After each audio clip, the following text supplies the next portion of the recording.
شروع اللہ کے نام سے جو بڑا مہربان نہایت رحم والا ہے۔ مومنو، کسی بات کے جواب میں خدا اور اس کے رسول سے پہلے نہ بول اٹھا کرو، اور خدا سے ڈرتے رہو، بے شک خدا سنتا جانتا ہے۔ اے اہل ایمان، اپنی آوازیں پیغمبر کی آواز سے اونچی نہ کرو، اور جس طرح آپس میں ایک دوسرے سے زور سے بولتے ہو اس طرح ان کے روبرو زور سے نہ بولا کرو، ایسا نہ ہو کہ تمہارے اعمال ضائع ہو جائیں اور تم کو خبر بھی نہ ہو۔ جو لوگ پیغمبر خدا کے سامنے دبی آواز سے بولتے ہیں، خدا نے ان کے دل تقوی کے لیے آزما لیے ہیں، ان کے لیے بخشش اور اجر عظیم ہے۔ جو لوگ تم کو حجروں کے باہر سے آواز دیتے ہیں ان میں اکثر بے عقل ہیں، اور اگر وہ صبر کیے رہتے یہاں تک کہ تم خود نکل کر ان کے پاس آتے تو یہ ان کے لیے بہتر تھا، اور خدا تو بخشنے والا مہربان ہے۔ مومنو، اگر کوئی بد کردار تمہارے پاس کوئی خبر لے کر آئے تو خوب تحقیق کر لیا کرو، مبادا کہ کسی قوم کو نادانی سے نقصان پہنچا دو، پھر تم کو اپنے کیے پر نادم ہونا پڑے۔ اور جان رکھو کہ تم میں خدا کے پیغمبر ہیں، اگر بہت سی باتوں میں وہ تمہارا کہا مان لیا کریں تو تم مشکل میں پڑ جاؤ، لیکن خدا نے تم کو ایمان عزیز بنا دیا اور اس کو تمہارے دلوں میں سجا دیا، اور کفر اور گناہ اور نافرمانی سے تم کو بیزار کر دیا۔ یہی لوگ راہ ہدایت پر ہیں، یعنی خدا کے فضل اور احسان سے، اور خدا جاننے والا اور حکمت والا ہے۔ اور اگر مومنوں میں سے کوئی دو فریق آپس میں لڑ پڑیں تو ان میں صلح کرا دو، اور اگر ایک فریق دوسرے پر زیادتی کرے تو زیادتی کرنے والے سے لڑو، یہاں تک کہ وہ خدا کے حکم کی طرف رجوع لائے۔ پس جب وہ رجوع لائے تو دونوں فریق میں مساوات کے ساتھ صلح کرا دو، اور انصاف سے کام لو کہ خدا انصاف کرنے والوں کو پسند کرتا ہے۔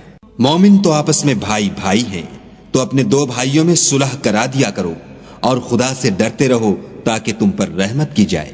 مومنو، کوئی قوم کسی قوم سے تمسخر نہ کرے، ممکن ہے کہ وہ لوگ ان سے بہتر ہوں، اور نہ عورتیں عورتوں سے تمسخر کریں، ممکن ہے کہ وہ ان سے اچھی ہوں۔ اور اپنے مومن بھائی کو عیب نہ لگاؤ، اور نہ ایک دوسرے کا برا نام رکھو۔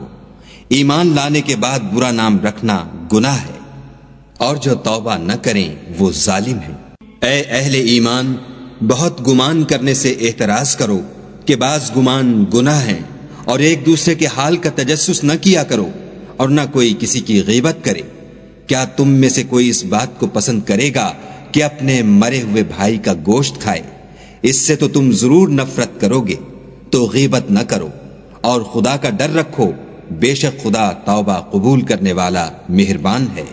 لوگو، ہم نے تم کو ایک مرد اور ایک عورت سے پیدا کیا، اور تمہاری قومیں اور قبیلے بنائے تاکہ ایک دوسرے کو شناخت کرو، اور خدا کے نزدیک تم میں زیادہ عزت والا وہ ہے جو زیادہ پرہیزگار ہے۔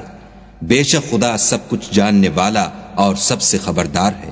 دیہاتی کہتے ہیں کہ ہم ایمان لے آئے، کہہ دو کہ تم ایمان نہیں لائے، بلکہ یوں کہو کہ ہم اسلام لائے ہیں، اور ایمان تو ہنوز تمہارے دلوں میں داخل ہی نہیں ہوا۔ اور اگر تم خدا اور اس کے رسول کی فرما برداری کرو گے تو خدا تمہارے اعمال میں سے کچھ کم نہیں کرے گا، بے شک خدا بخشنے والا مہربان ہے۔ مومن تو وہ ہیں جو خدا اور اس کے رسول پر ایمان لائے، پھر شک میں نہ پڑے، اور خدا کی راہ میں جان اور مال سے لڑے، یہی لوگ ایمان کے سچے ہیں۔ ان سے کہو، کیا تم خدا کو اپنی دینداری جتلاتے ہو؟ اور خدا تو آسمانوں اور زمین کی سب چیزوں سے واقف ہے، اور خدا ہر شے کو جانتا ہے۔ یہ لوگ تم پر احسان رکھتے ہیں کہ مسلمان ہو گئے ہیں، کہہ دو کہ اپنے مسلمان ہونے کا مجھ پر احسان نہ رکھو، بلکہ خدا تم پر احسان رکھتا ہے کہ اس نے تمہیں ایمان کا رستہ دکھایا، بشرطے کہ تم سچے مسلمان ہو۔ بے شک خدا آسمانوں اور زمین کی پوشیدہ باتوں کو جانتا ہے، اور جو کچھ تم کرتے ہو اسے دیکھتا ہے۔